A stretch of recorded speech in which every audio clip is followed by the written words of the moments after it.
யார் சாவடிக்கிறாங்க இல்ல யார் சாவடிக்கிறாங்க தெரியாதான் கேக்குறேன். நீங்க என்ன சாவடிக்கிறீங்க? அந்த பொண்ணு என்ன சாவடிக்குது? சோகா சொல்றீங்களா கை நாட்டுக்கம் நாட்டின்னு? நான் ஏன் கை நாட்டுக்கம் நாட்டி? உங்களால்தான் எல்லாரையும் படிக்க வச்சீங்க. என்ன சர்க்கஸ் கிட்ட போய் பல்டி போடுறான். நீங்க போட்டுக்கிட்டே குரங்கு மாதிரி இன்னி வரலாம். பேசாதீங்க. வர்ற கோபத்துல வாய்ஸ் பார்க்காத ஏதாச்சும் மரியாதை இல்லாத சொல்லிடுவா, அப்புறம் வருத்தப்படுவீங்க.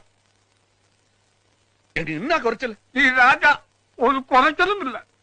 நீதான் சொல்லின்னு ராஜா மந்திரி. வெளிய என்ன பத்தி என்ன பேசிக்கிறாங்க தெரியுமா? நான் ஸ்டண்ட் பாத்தியா, ரவுடியா, நகை கடை மாதிரி இருக்கிறேன் நானு. நான் தான் எல்லாத்தையும் மாட்டினேன். வேற என்ன பண்ணுவேன் நானு? நானா வானா அந்த பொண்ணு என்ன வானாச்சு தாத்தா. இப்ப அழு குத்து. இங்க அந்த பொண்ணு என்ன இங்க குத்துச்சு, நீ இங்க குத்து. சரி விடையா, ஆம்பளைக்கு நாம அழுணும். எனக்கு என்ன குறைச்சல? நீ இருக்கிற, என் லாட்ஜ் இருக்குது,